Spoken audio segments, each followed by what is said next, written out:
이스라엘에게 블레셋은 오늘 말씀처럼 이렇게 늘 눈에 가시거리 같은 존재였습니다. 수백 년 동안 이웃에서 이렇게 같이 살면서 끊임없이 이스라엘을 침략하고 괴롭힌 그러한 민족입니다.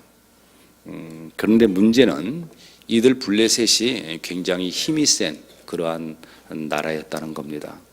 블레셋의 무기는 이스라엘하고는 비교가 되지를 않았습니다. 첨단 무기인 그러한 철제 무기, 또 병거 부대도 가지고 있었던 블레셋이죠. 요즘으로 치면은 아마 탱크 같은 무기가 아닐까 이렇게 생각을 합니다. 그러니까 이스라엘에게 이 블레셋은 눈에 가시거리고 또한 공포의 그러한 대상이었던 것입니다. 그런데 이런 블레셋이 이스라엘을 또 쳐들어옵니다. 이게 얼마나 또 두렵고 겁이 났겠습니까? 나가서 싸워야 되는데 또 질 것이, 깨질 것이 뻔합니다. 아니나 다를까 오늘 본문 말씀 2절에 보니까 이번에도 블레셋에게 크게 패하고 맙니다. 패하는 정도가 아니고 아주 박살이 납니다. 참패를 당하고 진영에 돌아와 보니까 도대체 저 블레셋 민족을 어떻게 이겨야 되는지 암담할 뿐이죠. 바로 그때 이스라엘의 장로들이 하나의 아이디어를 냅니다. 뭐라고 그래요? 여호와의 언약궤를 가져다가 그것으로 우리를 구원하게 하자, 이렇게 말을 합니다. 여호와의 언약궤는 이스라엘 백성들 입장에서 보면은 엄청난 힘을 지닌 그러한 성물이었던 것입니다. 오늘 이 사건이 일어날 당시에는 아직 예루살렘 성전이 생기기 전이었기 때문에 실로라고 하는 이 성소에 이 언약궤를 보관해 두고 이후에 가져와 가지고 엘리 제사장과 그리고 그 두 아들인 홈니 비느하스가 관리하고 있었던 것이죠. 그런데 이 언약궤는 도대체 무슨 힘이 있길래 가져와 오기만 하면 틀림없이 이렇게 모든 것을 다 이긴다고 생각을 한 것일까요?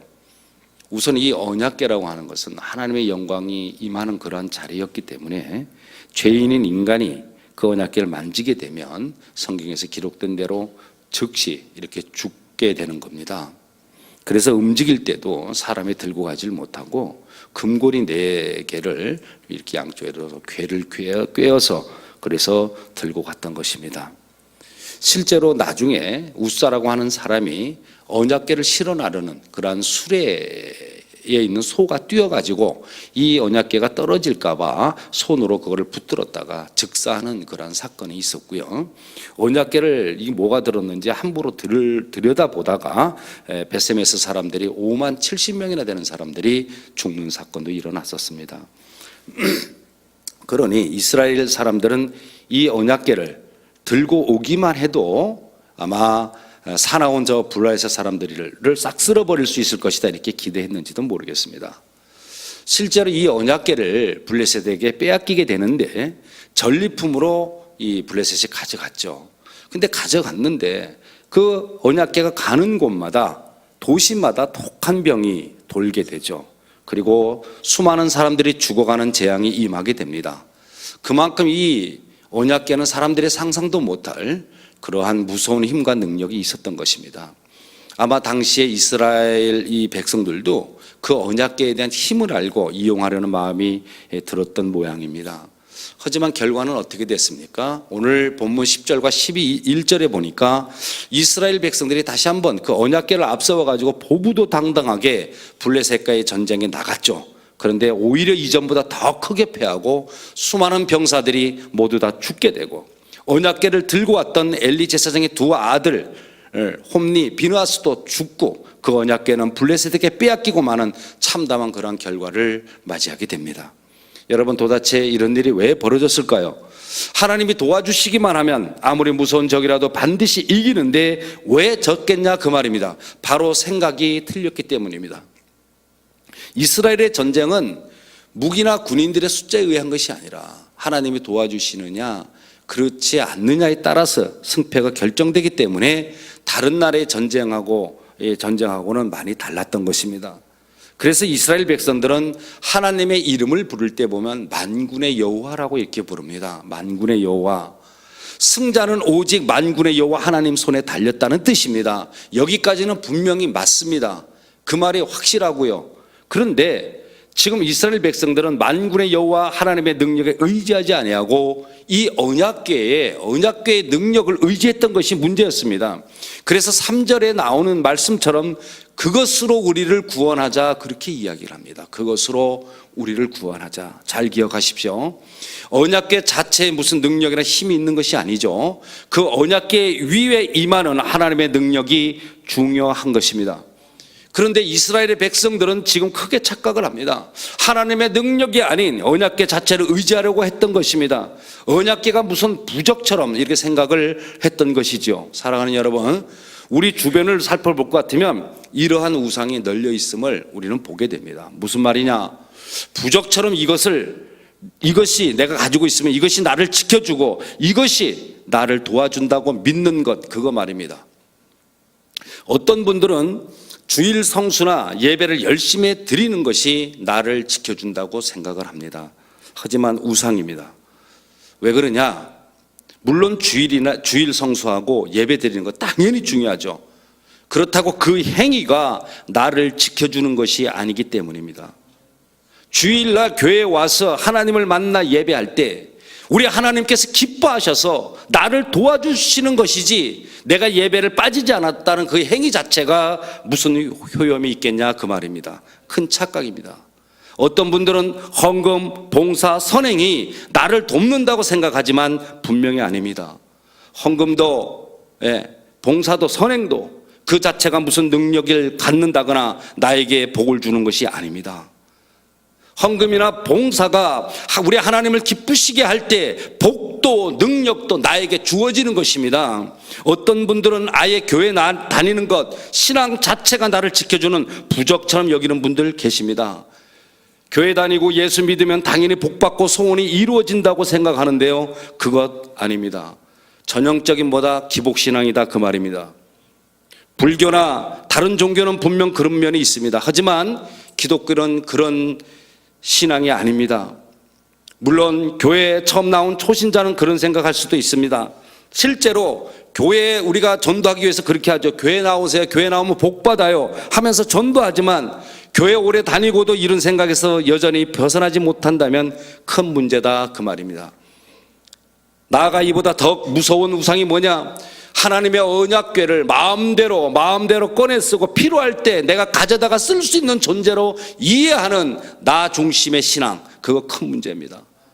전쟁이 일어났다 그러면은 지금 언약궤 어디 있어? 빨리 가져다가 그 힘을, 언약궤 힘을 빌려서 저 적군들을 물리쳐야 되는데, 또 내게 무슨 문제가 있다, 뭔가 아쉬운 일이 생겼다 그러면 하나님은 도대체 어디에 계시는 거야? 나를 안 도와주고 지금 뭐 하고 계시는 거야? 만약에 이렇게 된다고 그러면 정말 심각한 우상 숭배입니다.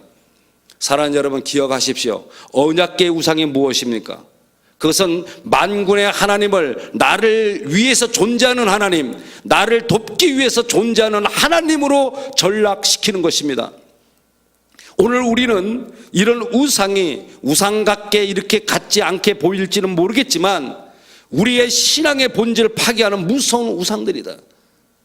행여나 내 자신이 이러한 우상에 빠져 있는지 아닌지 한번 살펴보아야만 할 것입니다.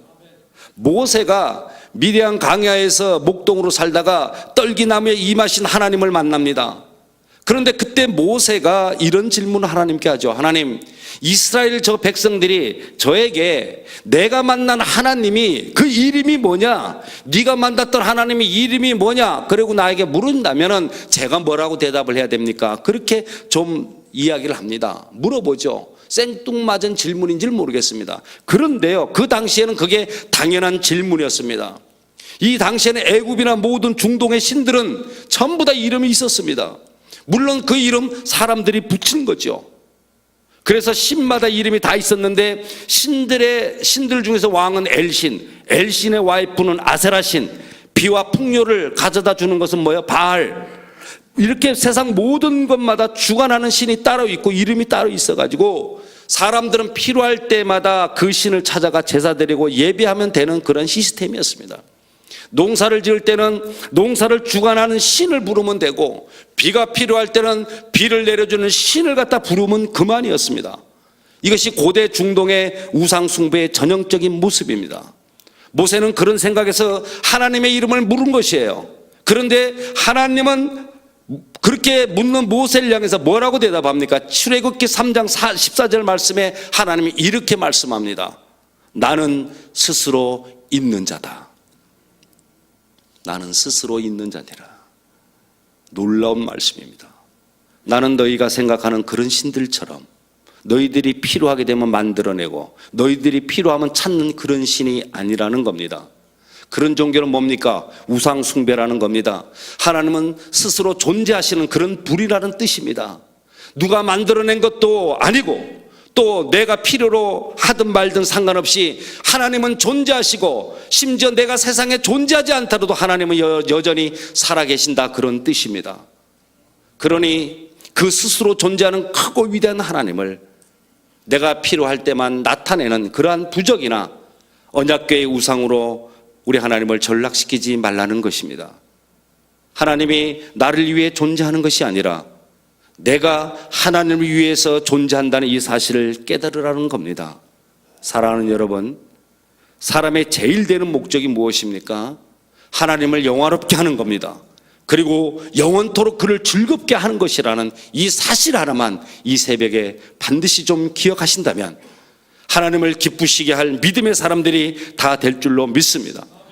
그렇게 믿음으로 승리하시는 오늘 한날 축복의 한날 되시는 여러분들 되시길 우리 예수님의 이름으로 축원합니다. 기도하시겠습니다. 우리 이 시간에 기도할 때 만군의 하나님을 정말 나를 위해서 존재하는 하나님,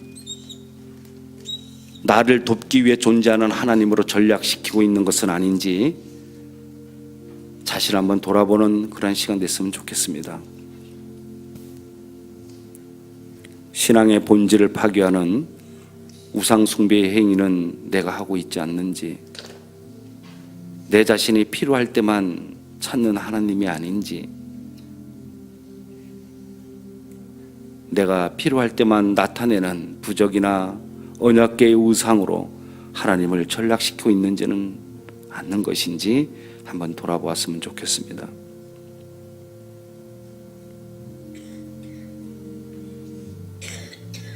내가 하나님을 위해 존재한다는 이 사실을 깨달으시고 회개하면서 조용한 가운데 임재하신 하나님 앞으로 우리 각자 입술 열어 고백하며 나아가면 좋겠습니다.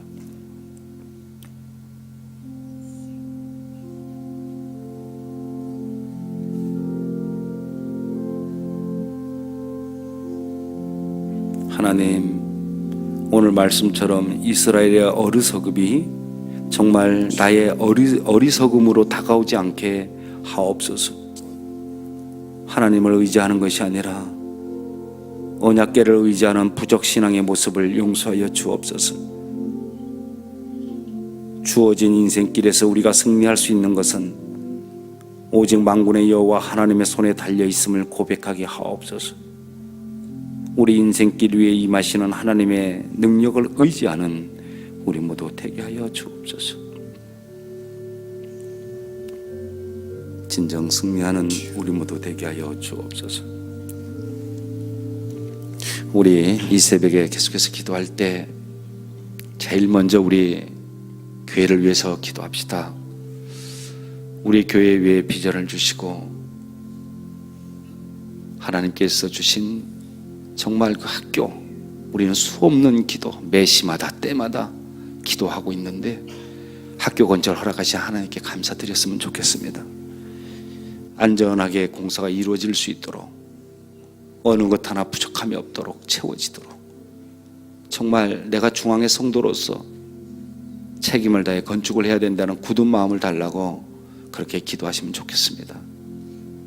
그리고 세우신 고명진 담임 목사님 위해서 기도해 주십시오.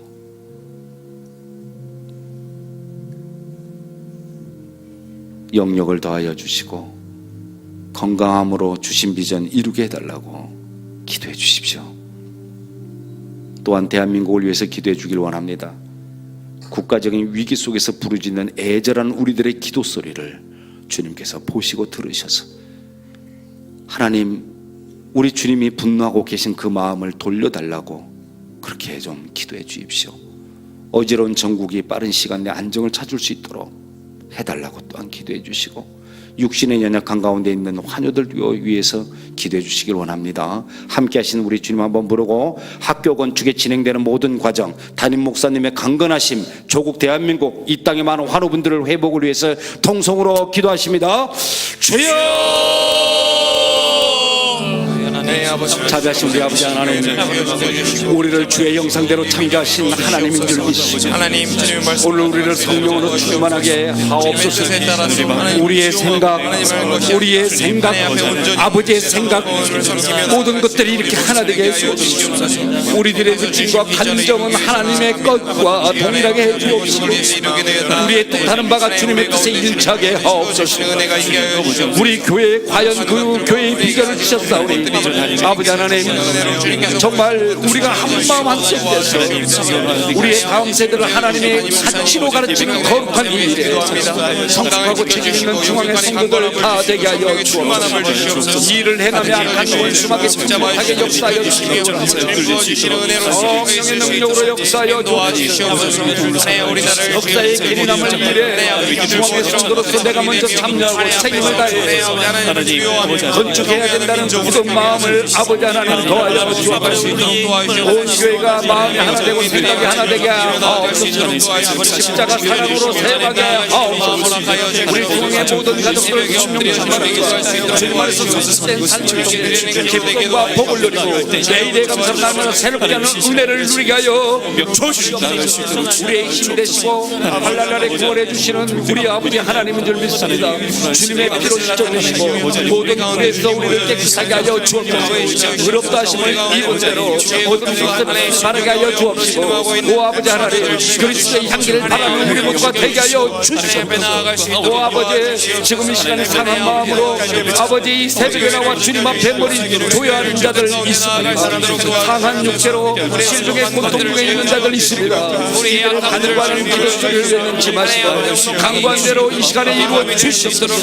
모든 것이 놀라운 체험의 현장이 될 수 있도록 역사에 주옵소서. 특별히 하나님께서 세우신 고명한 자리 아래 우리 주님께서 붙잡아 주시기를 간절히 원합니다.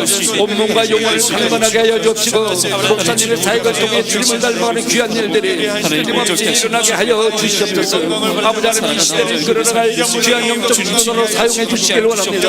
내일에 우리 교회의 청사전을 이루어나갈 계획대로 잘 그려나갈 수 있는 목사님 되게 하여 주시옵소서. 육신의 연약한 가운데 있사오니 주님의 피 묻은 그 손으로 만져주시고, 우리 담임 목사를 덮어주시옵소서. 모든 약함은 떠나가게 하여 주옵시고, 강건함으로 채워주시옵소서. 건강함으로 주님의 뜻을 반드시 이루게 하여 주시옵소서. 구원의 하나님, 조국 대한민국을 돌아보시기를 원합니다. 지금 시간 나라의 장래를 생각합니다. 하나님께서 지어놓으신 대한민국을 아버지 하나님 돌아보아 주옵소서. 너무 답답하고 안타까워 아버지 하나님 기도조차 할 수 없는 지금의 시간입니다. 그러나 누군가 날 위해서 기도하고 있고, 어느 나라에서가 우리나라를 위해서 기도하고 있고, 그 기도를 하나님께서 들어주시면 다시 한번 용기를 내어 기도합니다.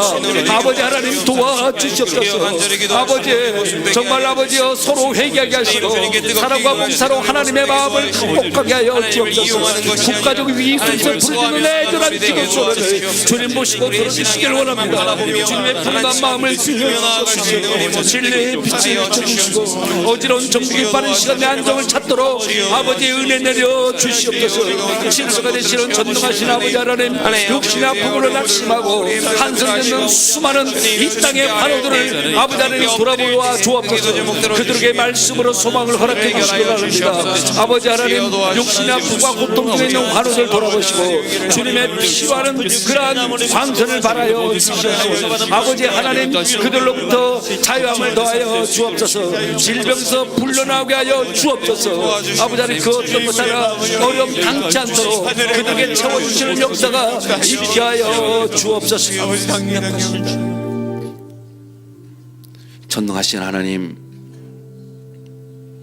이 시간 택하신 주님의 자녀들 온몸과 마음을 다해서 올려드린 기도에 응답으로 임하여 줄 줄로 믿습니다. 우리 각자로 하여금 성령님을 향한 그 사랑의 허리를 동이게 하시고 주님 앞에 부끄럽지 않는 삶을 살게 하여 주옵소서. 예수님의 귀하신 이름으로 기도합니다. 아멘. 계속해서 기도하다 가시면 되겠습니다.